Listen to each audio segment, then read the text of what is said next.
Bem-vindo novamente. Agora vamos falar da aquacultura nacional. É naturalmente um setor em crescimento, com um peso crescente nas exportações nacionais. Se atualmente produz cerca de 14 mil toneladas por ano, espera-se que este número atinja as 25 mil toneladas no final desta década. Vamos então dar início ao quarto painel de debate sobre este setor de atividade, dedicado ao tema aquacultura, perspectivas de desenvolvimento. Peço que se juntem a mim em palco o Fábio Barroso, secretário-geral da Associação Portuguesa de Aquacultores, Bernardo Carvalho, CEO da Oceano Fresco, Miguel Neto, diretor de Operações de Aquacultura na Jerónimo Martins, Cristina Borges, chefe de divisão de Aquacultura da DGRM e Márcia Santos, investigadora da empresa Mirabilis, que se juntará a nós através de videochamada. Vamos começar pelo Fábio Barroso, que será o primeiro a fazer a sua apresentação. As apresentações terão sensivelmente 10 minutos cada. Em primeiro lugar, bom dia a todos. Claro que é um prazer para nós, como associação que representa os aquacultores em Portugal, de estar neste evento. Em primeiro lugar, cumprimentar todos os presentes e também os que estão presentes lá em casa a acompanhar na versão online. E, claro, felicitar pela organização do evento, que tem uma relevância importante no nosso setor. E, claro, é uma das missões da nossa associação criar aqui uma boa imagem da aquacultura e combater e desmistificar aquela má imagem que muitas vezes está associada aos produtos da aquacultura, e este tipo de eventos são extremamente importantes para dar realce à qualidade destes produtos e o porquê da aquacultura nacional ter tanta relevância na nossa economia. Deste modo, eu vou-vos dar uma pequena apresentação das perspectivas futuras da aquacultura em Portugal, mas primeiro dar uma visão geral sobre a importância deste setor a nível mundial. Ora, este setor, com o aumento da população e muito ligado ao que já foi dito cá no dia de ontem, há um constante aumento desta necessidade da produção de alimentos, e com esta necessidade da produção de alimento, e neste caso concreto da produção de peixe, a aquacultura terá de ter aqui um papel preponderante nesta produção. Como sabemos, aqui Portugal é aqui um retângulo pequenino no centro do mundo, e este retângulo pequenino no centro do mundo tem uma importância cultural muito ligada ao peixe. O mar está dentro de cada um de nós, e sendo assim temos aqui um consumo per capita de peixe um dos mais elevados a nível mundial, e sabemos como pescar, como produzir e como, acima de tudo, comer um bom peixe. Deste modo, eu apresento-vos aqui uma imagem. Isto é quase como se houvesse uma Bíblia da aquacultura. Esta imagem estaria em todas as Bíblias da aquacultura, que é para este aumento da necessidade da produção de peixe. Nós temos os estoques de pesca neste momento completamente estáveis já há vários anos, e prevê-se até no futuro, nos próximos anos, que estes estoques baixem. Para combater isso e de uma forma mais sustentável, a aquacultura prevê-se que mais do que duplicará a sua produção nos próximos anos, e sendo assim vai ser e é um meio de produção de proteína animal muito relevante, sustentável e com um produto de alta qualidade. Deste modo, e muito ligando esta sustentabilidade do produto da aquacultura, é um produto que, quando comparado com outras produções animais, de proteína animal, e até comparando com outras produções vegetais, é um produto muito sustentável. Por exemplo, em termos de consumo de água para a produção de 1 kg de peixe, este consumo de água é muito inferior a outros tipos de proteína animal. O próprio consumo de ração, em que há aqui um rácio de 1 para 1, ou seja, de 1 kg de ração para cada 1 kg de peixe produzido, que é bastante positivo. E depois, e acima de tudo, a questão do espaço. A aquacultura e estes organismos, normalmente falando, por exemplo, em peixes, estes organismos são organismos com comportamento aglomerante, formam cardumes, e um bocado ligado a uma apresentação que eu vi ontem, em que diziam que a aquacultura encontrará alguns problemas éticos no futuro, comparados com a produção em aviário, porque, por exemplo, 100 mil pássaros e 100 mil peixes têm a mesma comparação e têm os mesmos problemas éticos. No entanto, são aqui espécies completamente diferentes, com comportamentos e biologias diferentes. Espécies aglomerantes formam cardumes e que se sentem bem a viver em grandes densidades, sentem-se protegidos. Deste modo, eu vou dar aqui uma perspectiva da aquacultura em Portugal e do que se está neste momento a seguir e o caminho a seguir em frente, com alguns exemplos que temos cá em Portugal. E um dos exemplos, dos primeiros focos da aquacultura em Portugal, e um grande exemplo do que se faz cá em Portugal na produção, por exemplo, de dourada e de robalo, é a produção em esteiro. Esta produção em esteiro normalmente é feita a partir do reaproveitamento de antigas salinas, que já têm, devido a deixarem de funcionar como salinas, já têm as estruturas montadas, têm uma espécie de tanques de terra já preparadas e são as condições ideais para esta produção de peixe em águas interiores e em tanques de terra. Depois temos também grande relevância dada aos projetos de aquacultura offshore e temos o foco dado, por exemplo, na madeira, na produção da dourada, temos o foco dado, por exemplo, em sinos com produção em jaula de peixe e depois, claro, temos também aqui o colega Bernardo, que tenho a certeza que se focará no seu projeto Oceano Fresco, que é um projeto de alta inovação e que se foca na produção de amêijoas em mar aberto, que é um projeto com bastante interesse a nível europeu e como já referiu o Secretário de Estado também, um projeto bastante inovador e bastante ambicioso a nível europeu. Depois, por último, aqui o futuro destas produções em Portugal. A produção é a aquacultura em sistema intensivo e semi-intensivo. Estas produções, como disse anteriormente, são produções que permitem ter aqui os organismos em maiores densidades e com esta maior densidade há também um maior aproveitamento de espaço em relação à produção da proteína animal, porque com pouco espaço consegue-se produzir muita proteína animal e temos muito alimento. E temos vários exemplos em Portugal disso, como por exemplo a Aquinova, a Stolta, a Safistella, são empresas que maioritariamente se focam em peixes planos e o exemplo da Aquinova é um dos maiores exportadores a nível europeu do pregado. Com tudo isto, e dando um aspecto geral destas espécies que se produzem em Portugal, a aquacultura em Portugal tem vindo a ter um relevo cada vez mais importante na economia e terá, de certeza, cada vez mais relevância no futuro, com todas as espécies que produzimos melhor, neste caso dourada, robalo, o pregado, o linguado e depois as espécies de bivalves, sendo o mexilhão, as ostras e a ameijoa. Estas espécies têm vindo cada vez a ter mais relevância na nossa produção, são espécies que nós temos as condições ideais para as produzir e deste modo, claro, com a sua produção e com a sua qualidade e frescura, porque temos com a produção nas nossas instalações, temos peixe que encomendamos num dia e no dia a seguir ele está no nosso prato e estando no nosso prato dá origem a alguns dos pratos mais icónicos em Portugal e espero com isto também abrir o apetite para a pausa de almoço, que temos vários pratos que caracterizam o nosso setor e o nosso país, de facto, devido à nossa cultura do consumo de peixe. Posto isto, espero que tenha elucidado um pouco do futuro da aquacultura em Portugal e deixo agora a palavra aos meus colegas que seguirão o tema. Muito obrigada, Fábio Barroso. Segue-se agora a apresentação da Márcia Santos, que vai entrar nesta Expo FIS Portugal via videochamada. Muito bom dia, Márcia. Eu não sei se já me estão a ouvir. Estamos sim. Muito bom dia e, antes de mais, muito obrigada ao Ministério do Mar e à DOCA Pesca pelo convite para estar aqui hoje em representação da Mirabilis. Eu vou tentar passar aqui para a apresentação.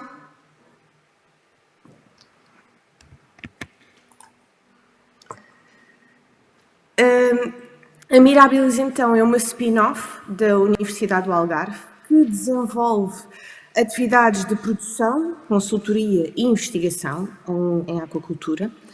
Trabalhamos com várias espécies, na sua maioria bivalves, e estamos focados na produção de ostra portuguesa, uma ostra inteiramente nacional, produto esse que é distinguido com a nossa marca, a marca Angulata. Esta aposta na molusquicultura surgiu de uma forma bastante espontânea.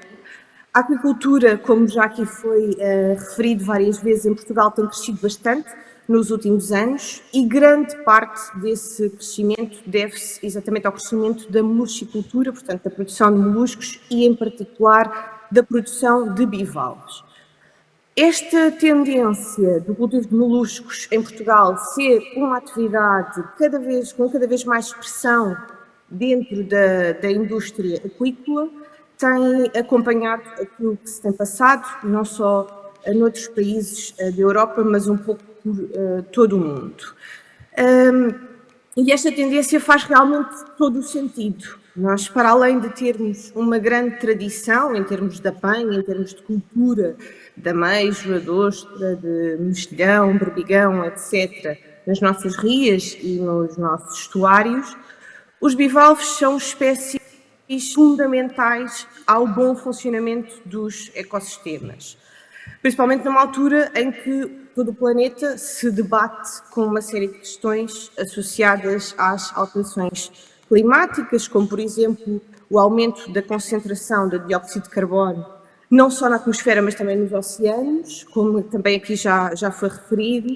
Os bivalves, a par com as algas e com as plantas, desempenham realmente um papel muito importante na descarbonização dos ecossistemas aquáticos.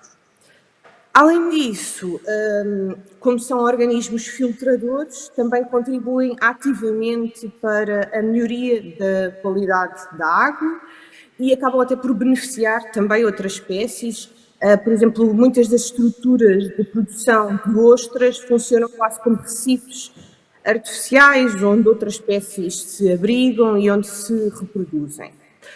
E com base nestas premissas e na responsabilidade ambiental que a Mirabilis procura honrar, a nossa atividade assenta em práticas sustentáveis e em práticas ambientalmente seguras.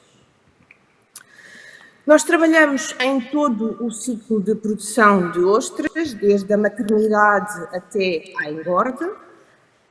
A fase de maternidade é iniciada com um grande trabalho de seleção de reprodutores. Selecionamos ostras adultas, indivíduos adultos, nas várias zonas de produção existentes ao longo do território oriental e depois utilizamos esses indivíduos como reprodutores para produzir semente de duas espécies. A Crassostrea angulata, também conhecida como ostra portuguesa, e a Crassostrea gigas, conhecida como ostra japonesa ou como ostra do Pacífico, que, embora tenha sido introduzida nas nossas águas há menos tempo, é atualmente a espécie de ostra que domina este cultivo a nível nacional e também a nível europeu. Este trabalho de seleção de reprodutores permite-nos garantir que a semente que produzimos tem uma excelente performance durante a fase de engorda, nos vários sistemas de produção, atualmente utilizados em Portugal, desde os viveiros de maré, aos tanques de cultivo e até mesmo aos vários sistemas de cultivo offshore. E esta aquisição de semente de ostra nacional pode incrementar em mais de 10% o contributo desta atividade para o PIB nacional e também permitirá combater alguns problemas associados à importação de semente, como, por exemplo, a importação de doenças, de agentes patogénicos. E constitui uma excelente oportunidade também para os ostricultores, para os produtores, para trabalharem com um produto inteiramente nacional. Desta forma, pretendemos também contribuir ativamente para a preservação do património genético da nossa ostra, a ostra nacional, o que na ostricultura, assim como em qualquer indústria aquícola, é crucial para o bom equilíbrio dos ecossistemas e também para o desenvolvimento sustentável desta indústria. Quando falamos em desenvolvimento sustentável, temos obrigatoriamente de pensar nas três esferas que o sustentam, portanto, a esfera ecológica, a esfera económica e a esfera social. Neste sentido, no âmbito da esfera ecológica, acreditamos que, para além de defender o património genético da ostra nacional, é também crucial apostar em boas práticas de cultivo e no respeito pela capacidade de carga, ainda pouco estudada, é certo, dos nossos ecossistemas. Depois, em relação a esta capacidade, ao respeito por esta capacidade de carga, ela será também essencial para nós conseguirmos garantir os mesmos recursos que temos hoje em dia para as gerações futuras. Relativamente às ostras, estas são, neste momento, a segunda espécie de bivalves mais produzida a nível nacional, de acordo com os dados do INE, e também a nível europeu, Portugal tem-se cada vez mais destacado nesta atividade. Contudo, é bastante importante que esta produção seja feita com responsabilidade não só ambiental, mas também com responsabilidade social.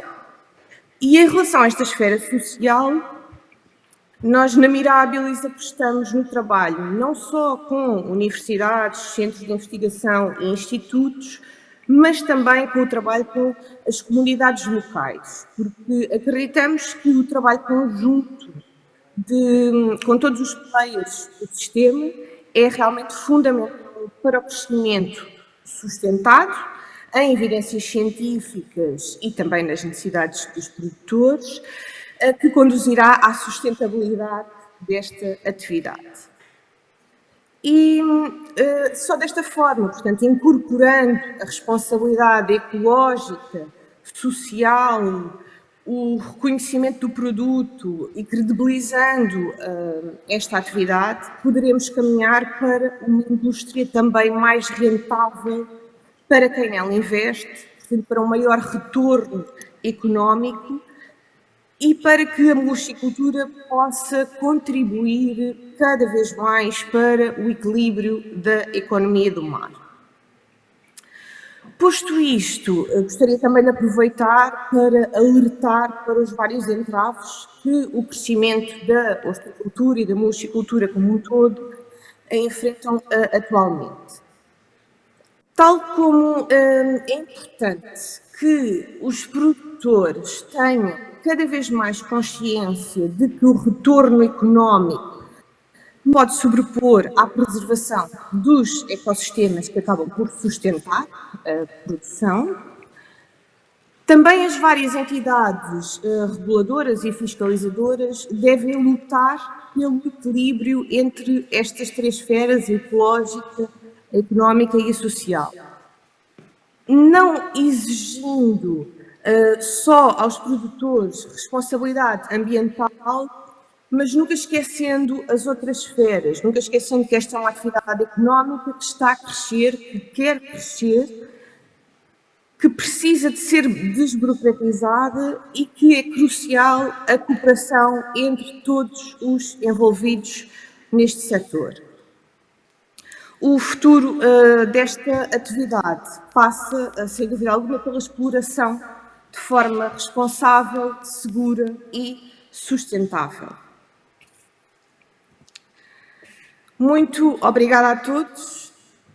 Eu deixo aqui indicados os nossos canais de contacto para alguma questão. Muito obrigada, Márcia Santos, por ter estado connosco esta manhã. Vou pedir agora ao Bernardo Carvalho para se dirigir ao púlpito para proceder à sua apresentação.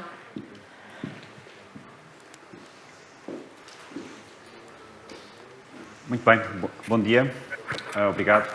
Eu vou-vos falar da forma como nós, Oceano Fresco, estamos, na nossa perspectiva, a reinventar um setor muito tradicional, que é o setor da aquacultura da amêijoa, e que pensamos que tem paralelos com o que pode ser feito na aquacultura de bivalves em geral, mas também na aquacultura de outras espécies. Eu tenho aqui uma visão muito geral.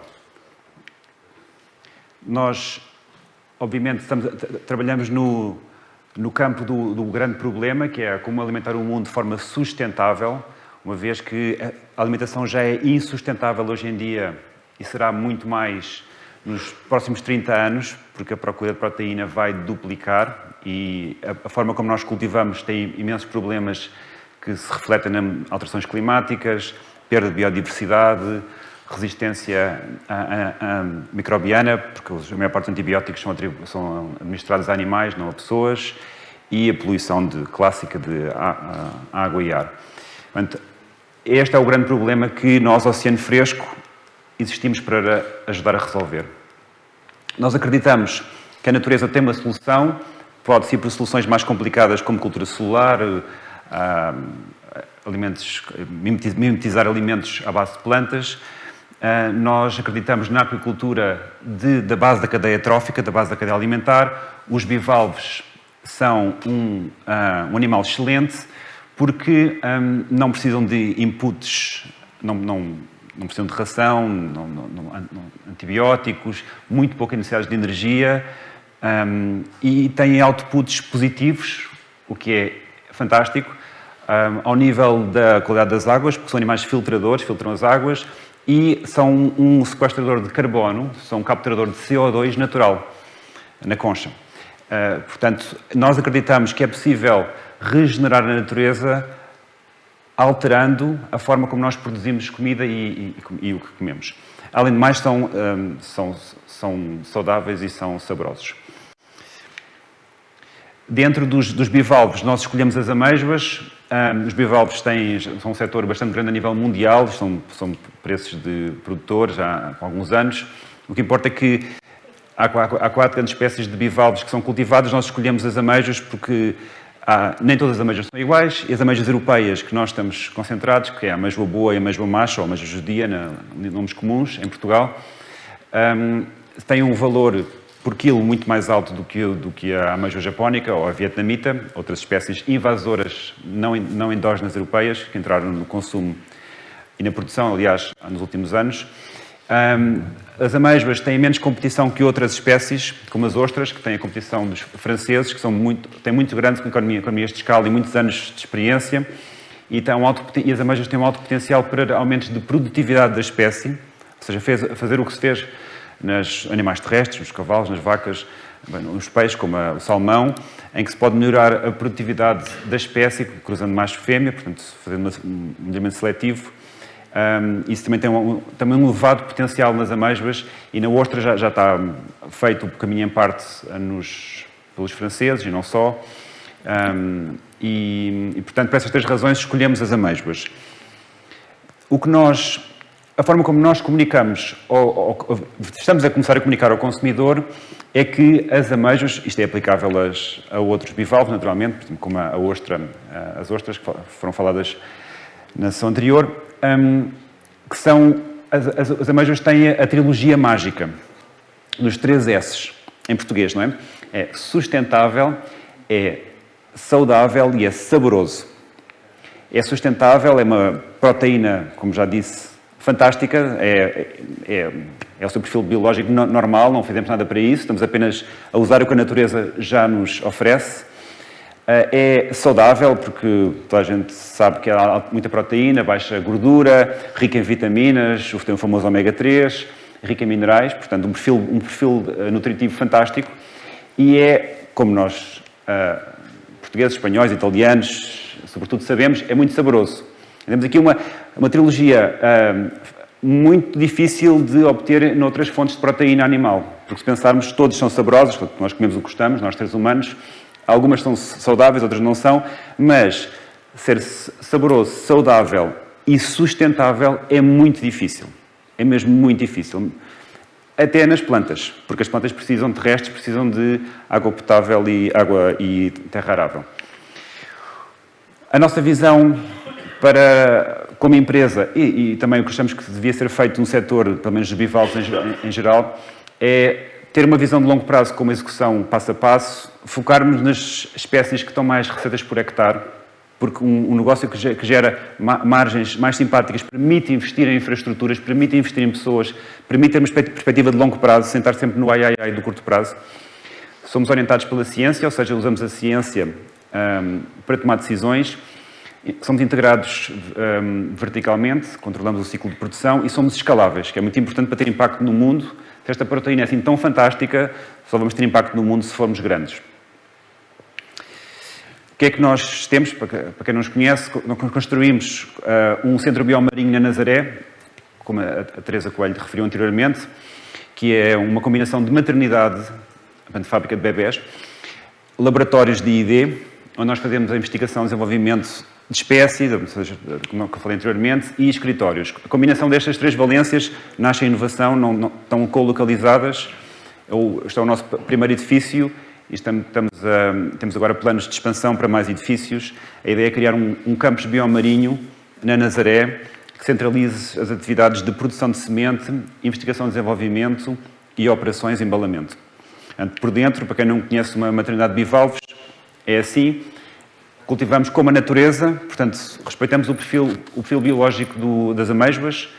Elas estão muito felizes dentro de uma caixa, com a temperatura da água e comida ideal, desovam, passamos para caixas maiores, assim, resumidamente, vamos passando para tanques cada vez maiores e comem as microalgas que comiam na natureza. Portanto, tal e qual, cultivamos como na natureza.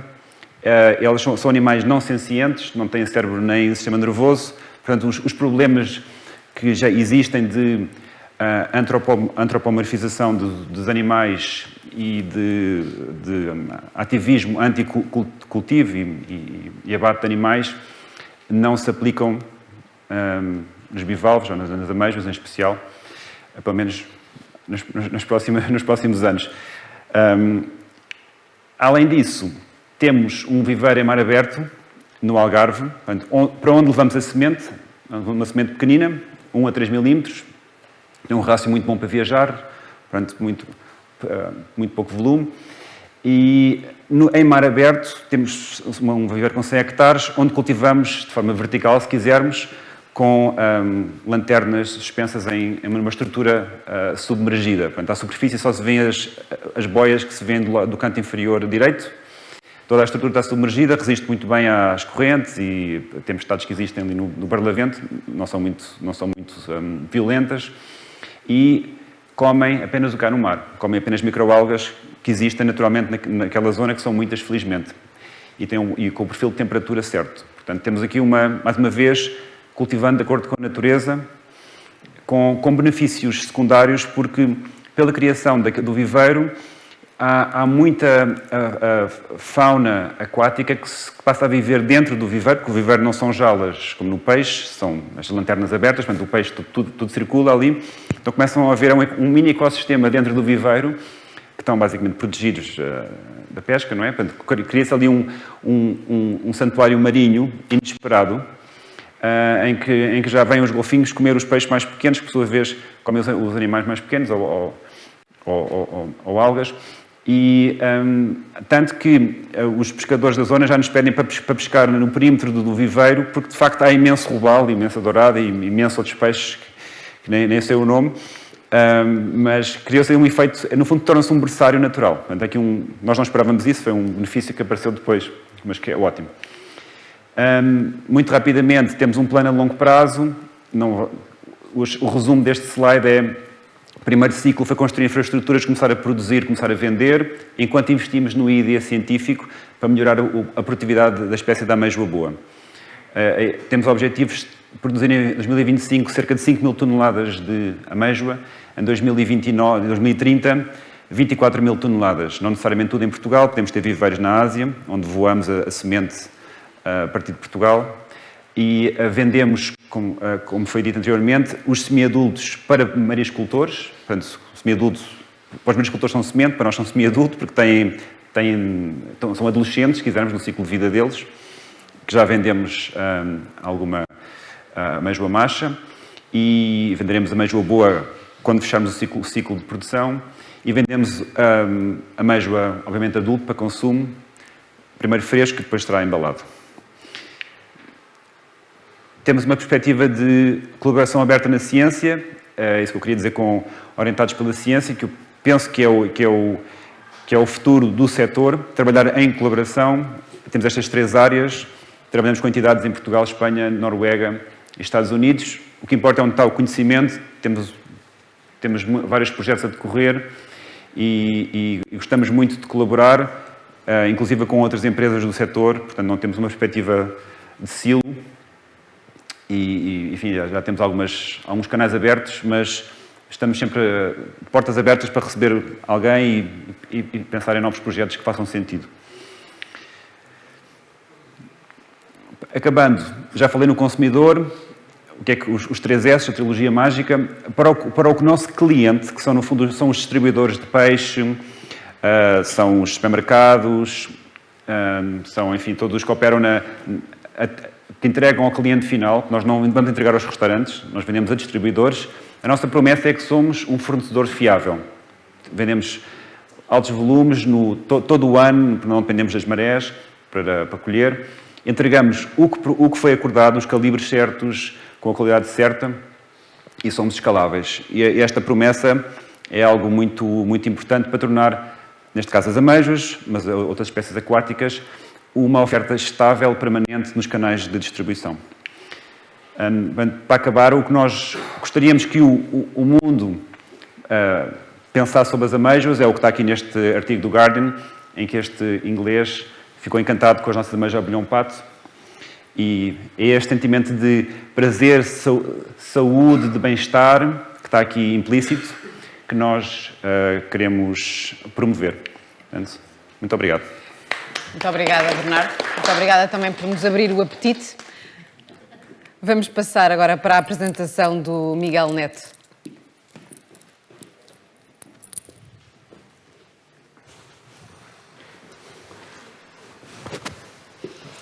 Passar os dedos, o botão maior é para a frente, o último é para trás.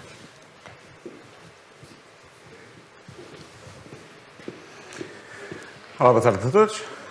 Muito obrigado pelo convite.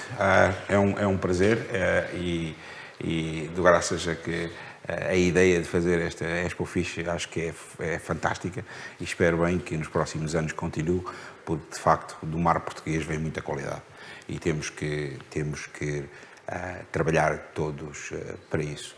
Bem-vindo a todos que aqui estão e a todos que estão online.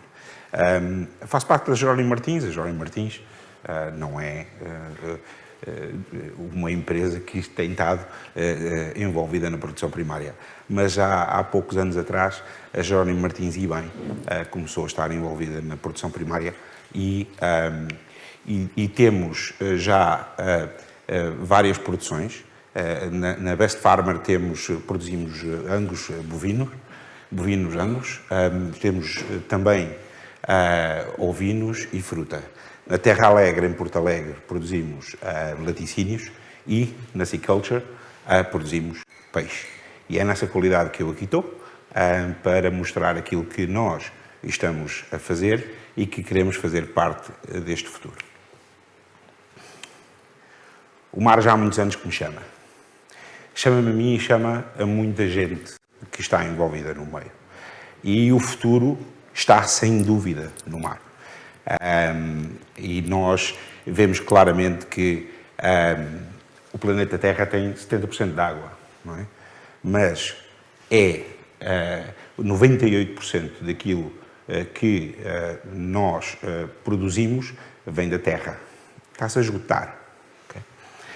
E de facto é isto que nós temos que fazer, e eu eu tenho absoluta certeza que é do mar que vem as necessidades para o ser humano, para o seu alimento. Claro que tem que ser tratado sempre de uma forma com muito respeito e equilíbrio, porque assente na redução de desperdício, que é uma coisa absolutamente horrorosa no planeta Terra, de nós humanos, de toda a cadeia alimentar, e a economia circular, não é? E tudo isto respeitando os recursos naturais. É para isso que cá estamos todos, acho. E aqui entra a aquacultura. Como um slide anterior foi apresentado, e se calhar alguns slides eu vou apresentar, se calhar são parecidos, mas o tema é igual para todos, portanto a importância é igual para todos, não é? De facto, o peixe e a aquacultura têm melhor retenção de proteína, têm melhor retenção de energia, têm melhor conversão de alimentos, já se falou, menos consumo de água potável, menor pegada de carbono e menos poluente. todas as atividades de produção animal são importantes, mas dentro da produção animal a aquacultura tem e terá um impacto muito grande, e vamos ver muito em breve a aquacultura presente em vários domínios da economia, como já se falou hoje aqui. A aquacultura, e muito rapidamente, de facto, aqui para consumo humano, que é diferente do total da aquacultura, mas para consumo humano já ultrapassou as pescas, e em 2026 alguns estimam que possa atingir os 60%. Portanto, um crescimento vertiginoso. E nós, Portugal, também já se falou, mas nós, Portugal, consumimos 60 quilos por habitante por ano. E, de facto, a nível mundial são 22, na Europa são 30, quer dizer, o segundo país da Europa será a Espanha, por volta dos 40 quilos per capita, e nós, de facto, temos uma tradição enormíssima do consumo de pescado. O problema é que 90% de toda a aquacultura faz-se na Ásia. Só 4% da aquacultura se faz na Europa. Desses 4%, 50% é na Noruega.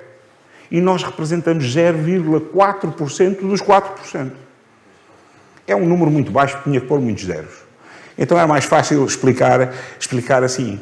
E, de facto, nós, como dizem em inglês, né, the only way is up, e temos mesmo que o fazer, porque esta balança comercial está de facto muito deficitária, e das 14 mil toneladas estamos mais ou menos meio-meio entre moluscos e peixes de água salgada, com à volta de 5-6% de peixe de água doce, mas em franco crescimento. E aqui são muitos dados, é evidente, este slide é um bocado confuso, mas isto são os dados oficiais da produção da aquacultura, em que claramente vemos as 14 mil toneladas de produção, em que a nossa própria produção na Jerónimo Martins começou, os primeiros peixes, a primeira tonelada que saiu da água foi de Sines, robalos, 1,4 toneladas, depois em 2018 já entrou o robalo e a dourada da Madeira, em 2019 continuámos a aumentar com 827 toneladas, em 2020 já fomos para as 951 toneladas, em 2021 já em princípio vamos ultrapassar as 1000 toneladas, e daí para a frente é sempre a crescer. Tivemos um projeto, uma parceria em Espanha, que deixámos de a ter, mas começámos este ano uma produção em Marrocos, e se tudo correr bem, vamos começar a nossa operação no Algarve no próximo ano, e vamos esperar que vamos só em território nacional ultrapassar daqui a uns anos as 4 mil toneladas, sendo que em Marrocos provavelmente ultrapassar as 2 mil toneladas. Claro que tudo de uma forma sustentável, a garantia de regularidade de produto, muito importante, que é a diferenciação, a frescura deste produto, e temos que realmente ajudar a inverter este déficit comercial. Umas fotografias daquilo que nós temos hoje, não é? Do lado esquerdo temos Sines, o robalo da costa alentejana, que temos 23 jaulas em duas zonas diferentes de produção, uma mini pré-engorda e uma engorda, com jaulas de 19 e jaulas de 25 metros de diâmetro. Na Calheta, na Madeira, vem a nossa dourada da Costa da Madeira. Temos 12 jaulas de 25 metros, com planos de expansão já há muito tempo, com algumas dificuldades em fazer essa expansão, com alguns problemas com a parte de turismo. A Madeira tem condições absolutamente fantásticas para a produção de dourada. Espero que essa expansão venha o mais rápido possível. Começámos há um mês e meio a nossa produção em Ras El Mar, Marrocos, com dourada e robalo, e estão instaladas, fotografia muito recente, 16 jaulas de 30 metros de diâmetro cada. e está previsto para o ano, na APA de Tavira, tendo como base a Vila Real de Santo António, termos 14 jaulas começar com 14 jaulas de 30 metros de diâmetro, e o futuro, bom, o futuro pode passar por muitas das coisas que ali estão. Nós queremos mesmo fazer parte desta mudança e não tenham dúvida que vamos fazer parte desta mudança. É necessário, sim, que haja uma aposta de todos nesta indústria que tem especificidades muito próprias, que muitas leis e outras coisas não estão ainda preparadas para esta indústria. E eu espero que sim, que haja uma aposta muito forte nesta indústria, porque nós precisamos também desta indústria para alavancar o nosso ouro negro, que é a qualidade dos nossos peixes produzidos nas nossas águas, que é tão reconhecido internacionalmente. E a aquacultura para onde é que vai?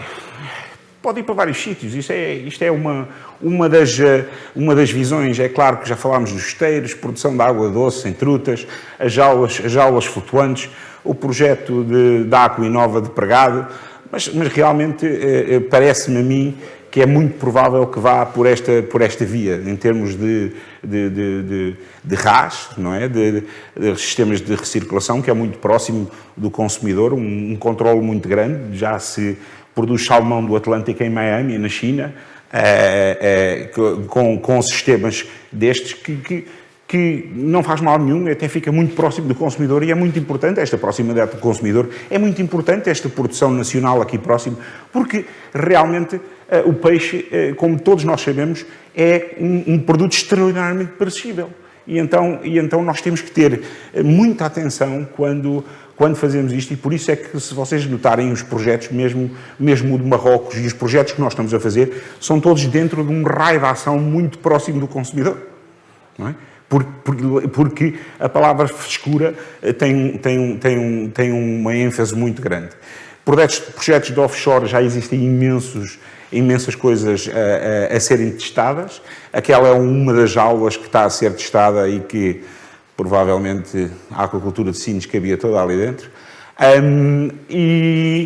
E há muitos projetos que vão acontecer e depois serão para realmente offshore, porque as jaulas que nós vemos tradicionalmente é mais nearshore, não é tanto offshore. A gente chama-lhe offshore, mas é mais nearshore. Estas são mesmo jaulas de offshore, mas realmente o mar tem muita força, não é? Tem muita força. E a tecnologia ainda não está 100% nesse sentido. Depois temos uma coisa que nós, em princípio, se tudo correr bem, também no Algarve, não no início, mas provavelmente vamos também entrar, que é o IMTA, que é a aquacultura multitrófica, em que dás ração ao peixe e depois os nutrientes serão usados para a produção de outras espécies, contribuindo, e como o Bernardo disse, e a oradora anterior, de facto o início da cadeia trófica será muito importante, porque a grande revolução a nível de carbono virá dos mares, da descarbonização, não é? Essa vai ser a grande revolução, e vamos tentar implementar projetos de MTA que realmente são ecoambientais e vão reduzir os desperdícios e as possíveis contaminações para o meio ambiente. Em Sines temos jaulas flutuantes, ou seja, jaulas flutuantes em que o peixe vive no seu meio natural, com custos de instalação mais baixos, com maior produtividade e crescimento. E permite, em Sines, por exemplo, temos câmaras subaquáticas que nos permite visualizar a alimentação do peixe, algo que não existe em Portugal ainda, é uma coisa extraordinariamente comum no salmão, mas não existe ainda. Mas permite a utilização de tecnologia para optimizar os fatores de produção. Aqui vou-vos deixar, não sei se calhar, aqui se calhar, eles vão reproduzir, pronto. Vou-vos só... O peixe não mexe. Isto são as nossas douradas na madeira, uma jaula próximo de tamanho comercial. Nas jaulas de 25 metros de diâmetro são estabulados abaixo de 300 mil indivíduos de uma forma inicial e que são estabulações mais reduzidas do que aquilo que se faz comumente na Grécia e na Turquia, os grandes produtores de dourada e de robalo. E é muito peixe, sim, é muito peixe, mas é muita água, quando se olha para cima. São 5 mil metros cúbicos de água, o peixe vive feliz e é o que eu digo a muita gente. O que é importante sempre na produção animal, o que é importante mesmo, é criar as condições aos animais, dar as condições aos animais para eles estarem felizes. E ao estarem felizes, eles vão nos agradecer com crescimento e com um bem-estar animal. Porque Sines, começámos em Sines, mas de facto há uma coisa que nós temos que ter consciência. Nós temos o Atlântico, e eu chamo-lhe mesmo o Mighty Atlântico. O Atlântico tem uma força e uma hidrodinâmica absolutamente brutal. Se eu pegasse nas jaulas e metesse do outro lado do molho, em Sines, no primeiro inverno partiam todas. É tão simples como isto, não é? Portanto, na costa ocidental portuguesa não há, na costa ocidental portuguesa, o Algarve é outra história, não há uma zona obrigada que seja grande o suficiente, profunda o suficiente para albergar jaulas. E então temos um método de produção em Sines, que temos 2 zonas de produção em que temos o peixe pequeno numa pré-engorda longe daquela zona, com menos atividade de embarcações. O problema de Sines e o problema da aquacultura em Portugal, especialmente de robalo e dourada, é que realmente nós temos uma dificuldade comparada com a Grécia e com a Turquia e com o Mediterrâneo. Não temos a temperatura, não é? Faz uma diferença, é uma diferença muito grande eu produzir peixe em Sines em 26 meses e na Turquia, ou na Grécia, ou mesmo em Alicante, ou mesmo em Marrocos, produzir com 13 meses. Metade do tempo. Portanto, é evidente que faz uma diferença muito grande. Mas, lá está a diferenciação, não é? Mas o produto sai com uma qualidade inigualável, porque cresce mais lento e tudo mais. Portanto, e depois Sines por estar protegido, e como nós vamos apostar, e estamos a apostar na aquacultura offshore com jaulas flutuantes, também serve como uma zona de formação para a própria Jerónimo Martins. Porquê? Porque não existe mercado de trabalho. Eu não posso ir aí telefonar e pedir, ver se há pessoas que têm experiência em aquacultura de jaula em Portugal. Já começa a haver, mas nós estamos a desbravar esse caminho também, formando cada vez mais pessoas. E, de facto, temos que comer mais português também. E nós estamos cá para isso, embora a Jerónimo Martins, com o avançar da sua produção e da sua tonelagem de produção, poderá e vai, de certeza, também olhar para mercados de exportação. Mas para já estamos só a cingir-nos às lojas do grupo. Portanto, falava um bocado destas câmaras que existem em Sines, que temos umas câmaras que são duplas câmaras, que olha para cima e olha para baixo, tem 2 lentes e, de facto, nós conseguimos, porque a aquacultura, de uma forma geral, a grande maioria dos custos da aquacultura são ração e nós temos que ter respeito pelo ambiente, porque a ração não alimentada, além de custar dinheiro e rentabilidade, vai atrofiar a parte bentónica e nós não queremos isso. Sustentabilidade, conhecimento e não era como há 30 anos atrás em que eu alimentava toneladas com os meus braços.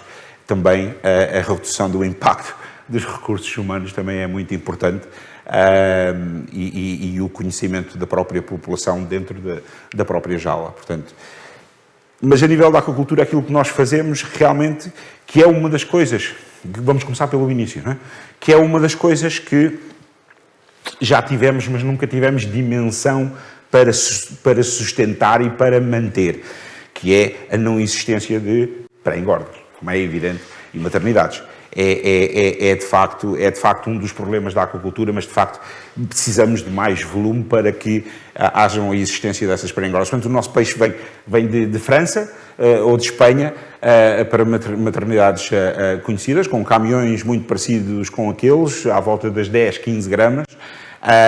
Depois é tudo o que vocês veem. Ainda hoje estou ligado ao telemóvel, estamos a fazer uma transferência de peixe de um dos lados para o outro, que é rebocar uma jaula que demora 6 horas de um sítio para o outro, para a zona entre a pré-engorda e a zona de engorda, com auxílio de muitos mergulhadores profissionais. 60% dos meus recursos humanos ensinos são mergulhadores profissionais, que só esses também é uma característica singular desta indústria e que, quiçá, teremos que rever também as leis que regem o mergulho, porque da maneira como estão não é sustentável, porque um mergulhador profissional da aquacultura é como se quase fosse igual a um mergulhador que vai soldar a 20 e tal metros de profundidade, fazer trabalhos. E não tem que ser tratado como algo diferente, mas é algo que é absolutamente necessário, porque temos que rever redes, temos que tapar buracos, temos que retirar a mortalidade. Depois fazemos a nossa própria lavagem de redes, desde cozer redes, secá-las bem, porque secá-las bem acaba por ser uma forma natural de as redes se desinfetarem quase de si próprias, não é? Depois para chegar à altura de pesca e a nós e para a minha equipa em Sines é de facto um prazer enorme, depois de 26 meses de trabalho, apresentar isto na banca, não é? Claro que para nós é um orgulho enorme dizer ao consumidor: aqui está um peixe que foi apanhado ontem, desfrutem. Portanto, contem connosco, precisamos de apoio, mas contem connosco e faremos com orgulho cultivar o mar de forma sustentável para hoje e para amanhã. Obrigado. Muito obrigada, Miguel Neto. Para a última apresentação desta manhã, contamos com a Cristina Borges. Licença.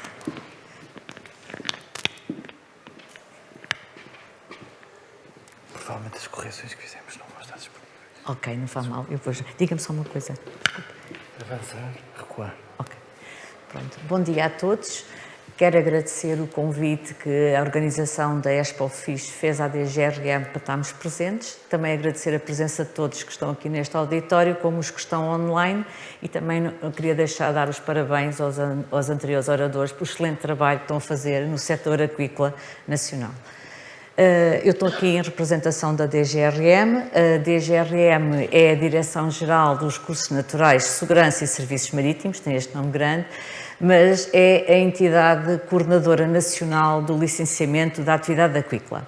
Como tal, é a entidade que emite os títulos para a atividade em águas marinhas e em águas de transição. As águas de transição, denominamos águas de transição, os estuários, as lagoas, portanto, emite essa autorização. Sem ser repetitiva, porque já houve oradores que apresentaram, eu iria fazer uma caracterização rápida e sumária da evolução da produção aquícola nacional. Portanto, como foi referido, estamos com uma produção declarada à roda de 14 mil toneladas. Em relação ao ano anterior declarado, há uma evolução de produção de 2,2%, mas em termos de vendas de um ano em relação ao outro, já temos aqui um aumento no valor das vendas de 22%. Esta grande diferença deve-se a que haja espécies que são mais valorizadas e daí o valor em termos de venda, nota-se aqui uma diferença muito grande em termos de crescimento. Por exemplo, uma das espécies mais valorizadas em aquacultura é o caso, por exemplo, da amêijoa. Uma coisa que também, e isso está, pronto, é a ideia que o consumidor tem quando se fala em aquicultura, é a produção de peixe. A aquicultura é a produção dos bivalves, das algas, dos equinodermos, portanto, a aquicultura é um mundo muito grande e ainda muito por explorar. Como tinha dito, portanto, a produção aqui em 2019, também podem questionar-se porquê 2019, já estamos em 2021, estes dados são publicitados pelo INE e os últimos que foram publicados em 2021 dizem respeito ao ano 2019. A maior produção verifica-se em águas marinhas, cerca de 95% da nossa produção nacional da aquicultura é feita em águas marinhas. A produção em águas interiores, temos uma espécie única que é produzida, que é a truta. Em relação às águas marinhas, portanto, as espécies mais produzidas é o pregado, a ameijoa, a dourada, as ostras, o mexilhão, o robalo e o linguado. Pronto. Aqui é para um gráfico onde podem ver aqui a evolução, portanto, a espécie que foi mais produzida em 2009, pelo menos declarada, foi o pregado, seguindo-se das ameijoas, depois da dourada, a seguir a ostra, o mexilhão, o robalo e o linguado. O linguado aqui aparece com uma expressão de 234 toneladas, mas é das espécies que esperamos que nos próximos anos também haja um crescimento significativo, isto porque há muitos projetos que foram colocados, portanto, e que em termos de crescimento é uma espécie valorizada e que esperamos que venha a crescer em termos de produção. Também para vos dizer que em termos de posição da produção aquícola nacional, que já aqui também foi falado no restante espaço europeu, nós estamos em 17ª posição em termos de volume de vendas, ou seja, em termos de volume de produção que é vendida, mas estamos em 11º lugar em termos do valor das vendas. Isto tem a ver com aquilo que referi relativamente às espécies muito mais valorizadas e, como tal, esta diferença é notória em termos do valor das vendas. Aqui para apresentar-vos uma distribuição do setor aquícola nacional. Os pontinhos que estão, aqueles pontinhos a preto, é as águas interiores, não é a DGRM que licencia, é o ICNF é que licencia estas aquaculturas, mas colocamos aqui só para terem uma visão. E depois, efetivamente, as zonas da aquacultura é na zona de Aveiro, na Ria de Aveiro, na Figueira da Foz, em Peniche, temos na zona do Tejo, no Sado, Sines e também a parte toda do Algarve, que, como já foi aqui referido, é uma zona que tem uma aptidão extraordinária, portanto, para a parte da aquacultura, não só em termos daquilo que a gente denomina viveiros, que é estabelecimentos em zonas intertidais, mas inclusivamente no offshore, dadas as condições da costa e, portanto, é uma zona que é para a aquacultura por excelência.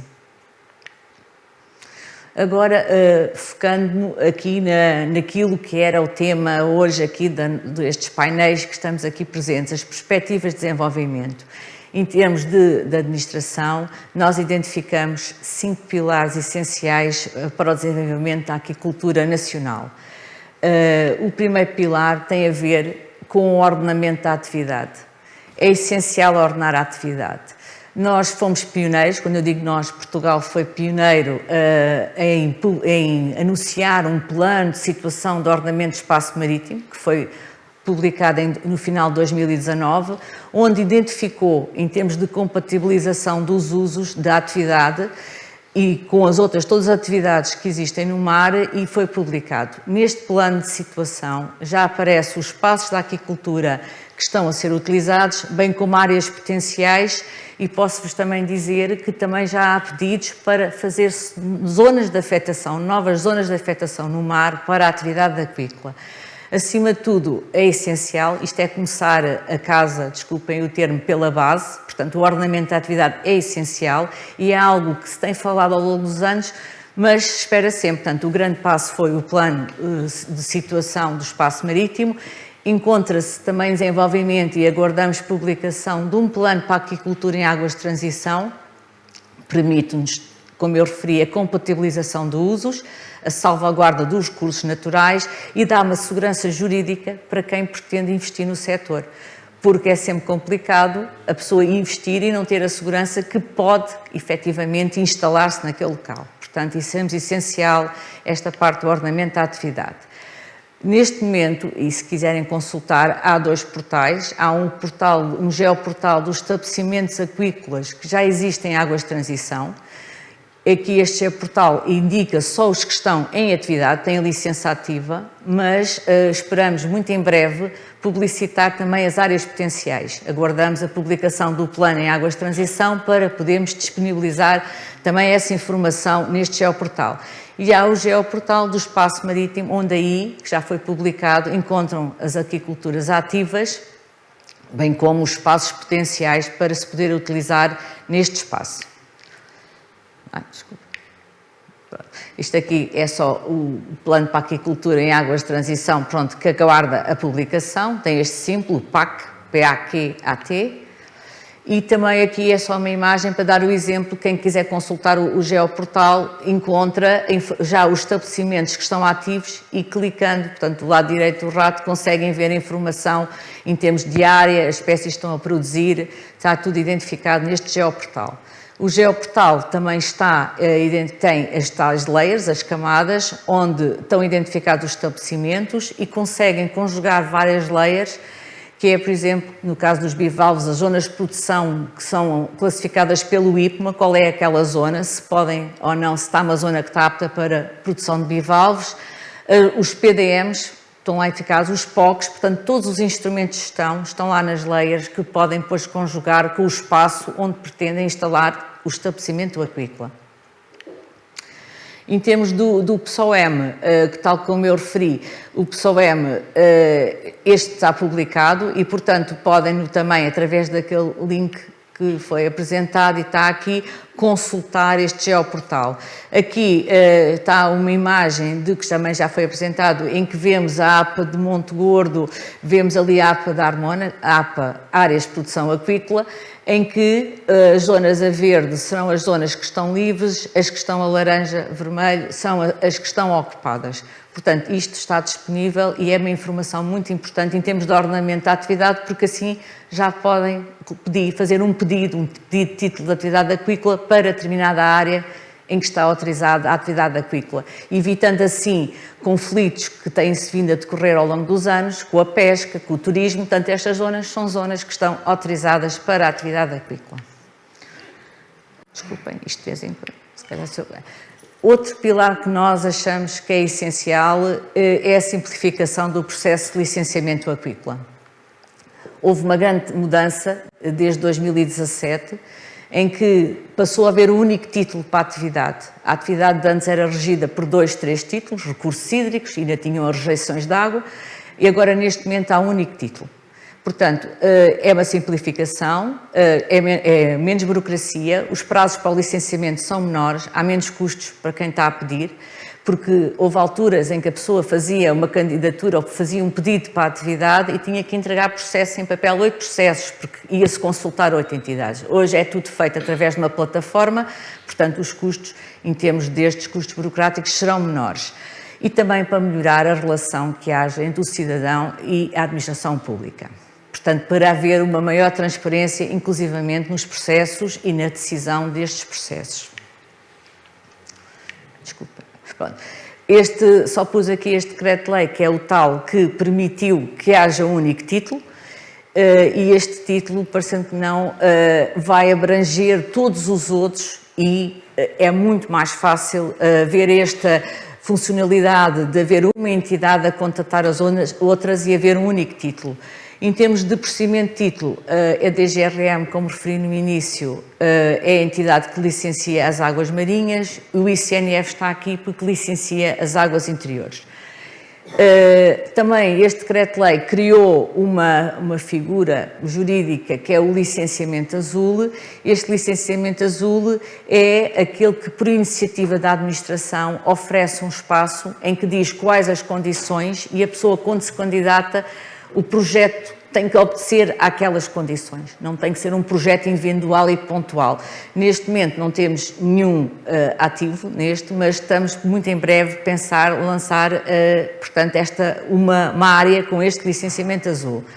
Depois também em termos de procedimento de emissão do título, o objetivo era 90 dias, porque tínhamos processos 3 anos, 2 anos, que se arrastavam por causa dos parceiros das entidades, portanto tentou-se tornar isto muito mais célere e posso-vos dizer que hoje, em média, A média, portanto estou a falar em média, anda à volta dos 54 dias.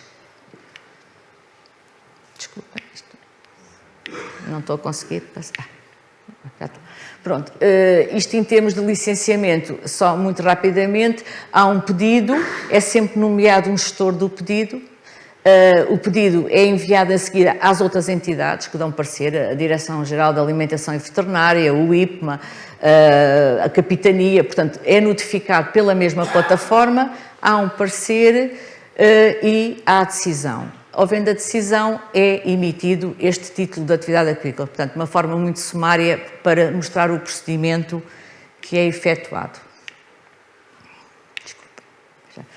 Portanto, só para resumir, esta simplificação do licenciamento não ficou parada em 2017, estamos constantemente a tentar melhorar. Uma das tentativas é uma alteração agora ao Decreto-Lei ao 40 para melhorar ali determinados aspectos e, portanto, esta simplificação visa, acima de tudo, melhorar o tempo de resposta às solicitações, concentrar todos os serviços num único ponto de contacto, fazer um balcão único, reduzir os custos e promover este trabalho que haja de rede de prestação de serviços, não só com outras entidades, mas com a própria entidade licenciadora, que tem várias competências, desde embarcações, da parte da pesca, tem a parte da aquacultura, portanto há ali várias informações que podem ser partilhadas, evitando e reduzindo o tempo entre os serviços e, como tal, a emissão dos pareceres. Portanto, haver uma maior transparência em todo o processo. Pronto, aqui só mostrei, tenho esta só imagem para que a maior parte conhece, quem trabalha na parte da aquicultura, da pesca, é o balcão eletrónico do mar, em que todos os pedidos de licenciamento, seja para que área for da competência da DGRM, entram por este balcão eletrónico do mar.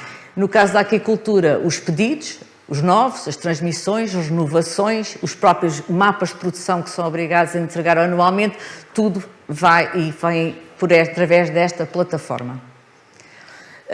Outra também perspectiva de desenvolvimento que nós achamos que torna todo o setor muito mais competitivo, esta parte da digitalização e desmaterialização, nomeadamente através dos títulos de atividade.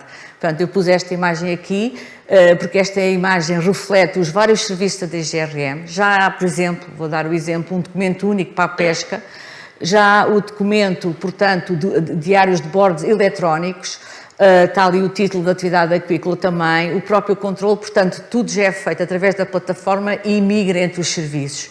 E a própria informação para outras organizações também se faz tudo de uma forma desmaterializada. Portanto, isto tudo numa tentativa de reduzir custos, como é óbvio, e também diminuir o tempo de resposta a quem solicita títulos ou outro tipo de transformação do título da atividade aquícola. Aqui este terceiro pilar que achamos essencial e as apresentações anteriores assim os disseram, que é a parte do investimento estratégico. Já está aprovado o novo regulamento de fundos, o FEAMPA, portanto o Fundo Europeu dos Assuntos Marítimos, da Pesca, e este fundo já tem uma letrinha no fim que é o A, da aquicultura. Portanto, finalmente, o fundo até deu maior peso à parte da aquicultura e, portanto, o que vem lá, portanto, transcrevi aquilo que vem no FEAMPA, neste novo fundo que é 2021-2027, é promover atividades de aquicultura sustentável, reforçando a competitividade da produção aquícola e fazendo com que essas atividades sejam sustentáveis a longo prazo do ponto de vista ambiental. Portanto, isto é ali o chavão que vem no FEAMPA. É lógico que tem que sair as portarias nacionais para apoiar os projetos, tudo o que venha a ser, mas acima de tudo é apoiar o investimento privado e ver-se bons trabalhos, porque muitos destes trabalhos que foram apresentados tiveram apoios também a nível destes fundos comunitários. Desenvolver o conhecimento técnico e científico é essencial, que é uma coisa que nos últimos anos temos vindo a observar, é haver maior cooperação entre a entidade científica e os produtores, e é essencial este desenvolvimento também, e a transferência do conhecimento, aumentar a competitividade por tudo aquilo que foi referido e garantir a qualidade e segurança alimentar do produto final. É essencial, porque o consumidor cada vez é mais atento e o produto da aquicultura já é um produto de muita qualidade. Portanto, é uma imagem que temos que transmitir para o consumidor final é um produto seguro e de qualidade. E também tudo aquilo que se falou já da parte sustentável com o ambiente. A aquicultura multitrófica, o IMTA, ou até os próprios sistemas de recirculação. E também, que é essencial, é a promover a formação e o associativismo. É muito essencial porque a aquicultura, muitas vezes, o sucesso da aquicultura é também ter escala, é também se produzir. E, portanto, esta parte do associativismo também é importante nesse sentido. Desculpem isto de vez em quando. Agora passei demais. Um quarto pilar, a investigação e o desenvolvimento tecnológico. É essencial reforçar, e falou-se já aqui, a senhora Secretária de Estado referiu, os centros de investigação e tecnológicos, esta melhoria de transferência de conhecimento, interação entre a entidade científica e os produtores é fundamental, a formação também a diferentes níveis e, como se falou, e o Sr. Secretário de Estado também de intervenção falou, o emprego mais qualificado e diferenciado. Portanto, é uma aposta, efetivamente, um pilar muito importante para o desenvolvimento da aquicultura nacional. E, para terminar, também já vamos de longo tempo, mas é só para o quinto pilar que nós aqui referenciamos, a valorização. A valorização dos produtos da aquicultura através da sua diferenciação. Nós, neste momento, temos produtos certificados da aquicultura em modo de produção biológica, portanto, a forma como são produzidos. Temos também produtos certificados, quem conhece a certificação, o ASC, portanto, uma certificação que tem em conta a parte social e ambiental. Produto da aquicultura em termos de denominação de origem, pescado esteiro, porque não? Porque temos muita qualidade nos produtos da aquicultura, portanto é importante esta diferenciação. É também, não está aqui, mas também é importante os novos produtos da aquicultura. Eu, quando falo em novos produtos da aquicultura, não estou só a falar em novo produto transformado, mas até espécies. Estão sempre a aparecer pedidos com espécies que existem, mas que não se produzem atualmente. Portanto, a diversificação de algumas espécies, porque isto tem tudo a ver também com as necessidades de mercado e o que se tem oferta e a procura. E também, para terminar, é para dizer que o consumidor está cada vez mais informado e sensibilizado para a segurança e qualidade dos produtos provenientes da aquicultura e, portanto, será de apostar também em campanhas promocionais do produto da aquicultura, que é seguro. E que é um setor estratégico, que é estratégico, pretendemos chegar a 2030 e, portanto, já vem na Estratégia Nacional para o Mar, atingir as 25 mil toneladas e, portanto, é uma aposta no futuro. Muito obrigada.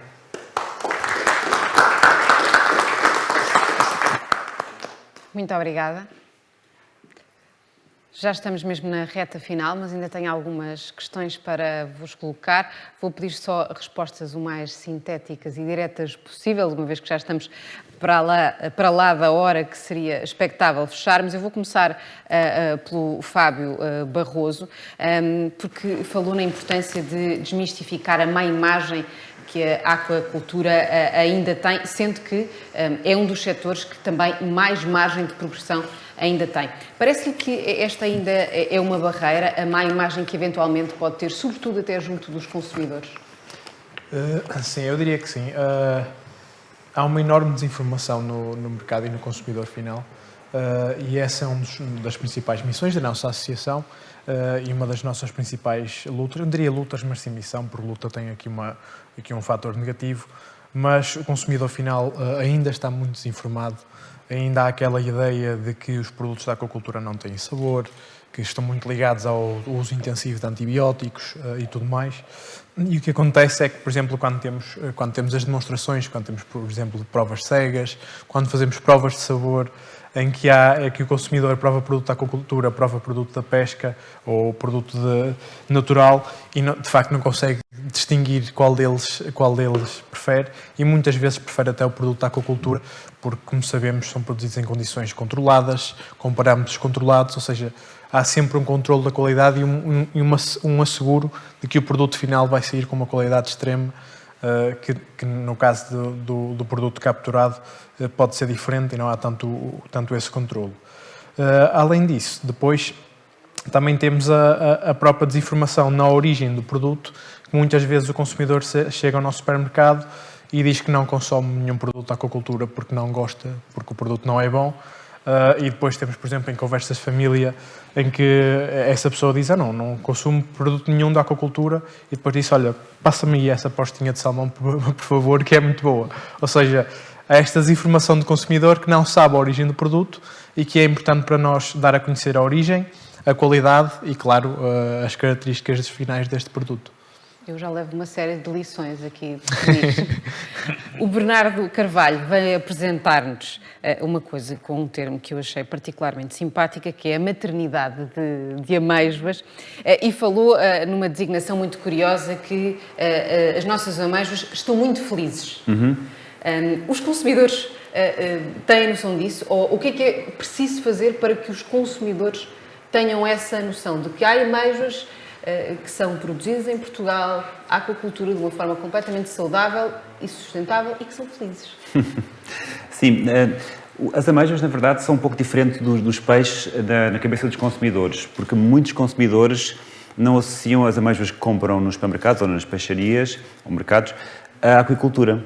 São apenas amêijoas, acham, e não sei se lhes perguntássemos, achavam que foram colhidas no meio natural por obra e graça, por alguma coisa aconteceu para trás. E é muito diferente do peixe.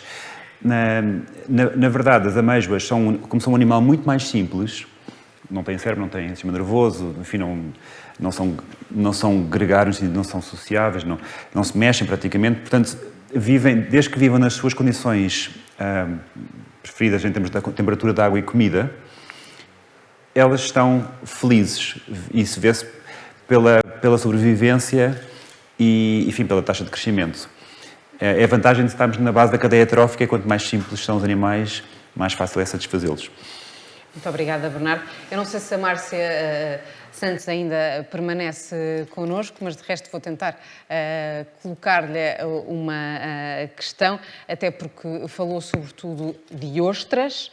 Nós não somos um país como França, que é associado às ostras. A minha pergunta a Márcia é o que é que nos falta para que até internamente o setor seja mais robusto e também conhecido dos portugueses?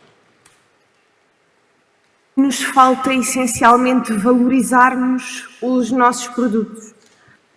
Esta é realmente a grande lacuna e nós, neste momento, em termos de ostras, aquilo que estamos a fazer, na maioria dos casos, é importar semente, fazer uma pequena fase de pré-engorda ou chegar mesmo ao produto final e exportar.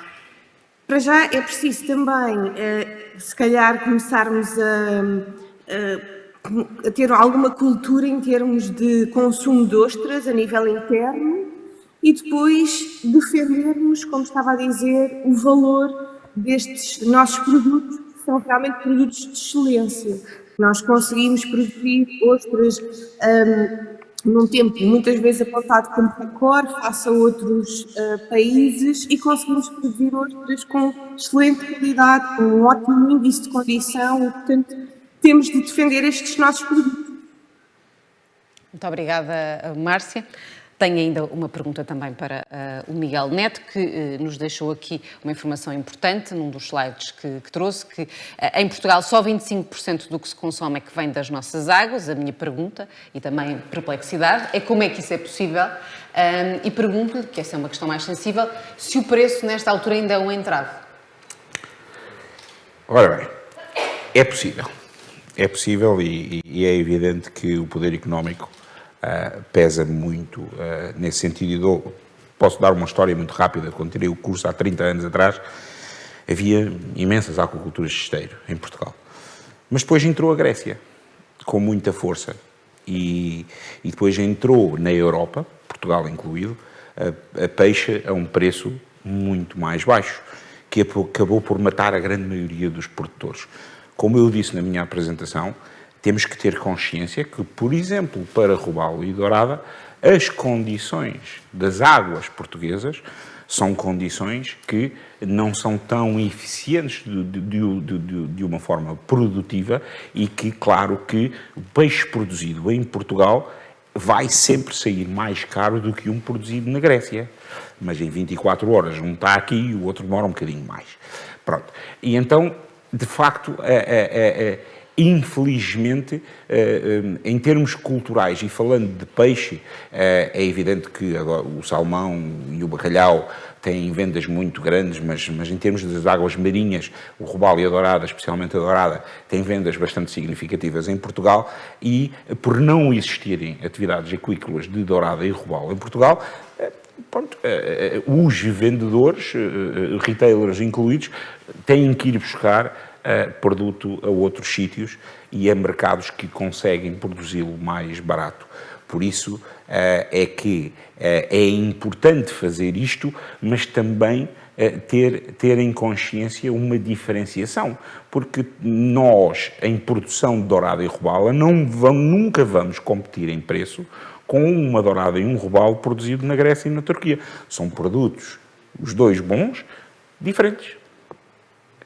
Portanto, mas estamos aqui e espero que venham ainda mais produções que venham ajudar esta balança comercial, mas também a mostrar aquilo que uma colega disse aqui, aos portugueses, realmente a qualidade que existe no peixe produzido em aquacultura em Portugal, quando o robalo está a ser pescado hoje e amanhã está nas lojas, ou a dourada, que inclusive podia vir de barco, mas vem de avião, porque nós queremos que o consumidor realmente tenha uma degustação culinária fantástica em casa, porque a frescura aí tem um papel absolutamente primordial, e só que realmente as questões de mercado e de preço têm muito a ver com aquilo que eu falei, mas pela diferenciação, vamos lá.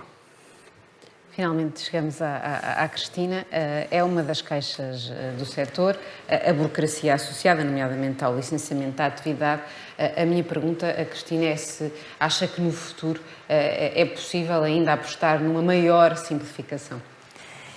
Bom dia, obrigada pela questão que colocou. Efetivamente, a simplificação, se a gente já conseguiu isto até agora, é sempre uma tentativa de melhorar. Portanto, eu penso, e aquilo que falei relativamente ao ordenamento, penso que vem simplificar muito mais a parte da atividade em que tem que pedir o título para a atividade. Que se estiver ordenada e identificado os sítios da aquacultura, simplifica todos os pedidos que surjam para exercer a atividade. Portanto, é uma aposta também, é efetivamente a simplificação administrativa e que tenha vindo, e como eu referi, passámos de 3 títulos, em que havia 3 entidades administrantes que emitiam um título para um título. Portanto, isso foi um passo muito importante. O diploma tem 4 anos, estava previsto ao fim de 4 anos ser avaliado o seu impacto, está a ser avaliado e vamos já, como referi, promover alterações com o apoio do setor e ouvindo o setor, para numa tentativa de simplificação e tornar mais atrativo o investimento na aquicultura. Muito obrigada. Obrigada a todos pelas vossas extraordinárias apresentações. Obrigada por terem marcado presença neste segundo dia da Expo FIS Portugal. Nós voltaremos às 14h30 da tarde com apresentações de novos produtos e também mais um painel que vai ser dedicado à valorização do pescado português. Contamos consigo. Até lá.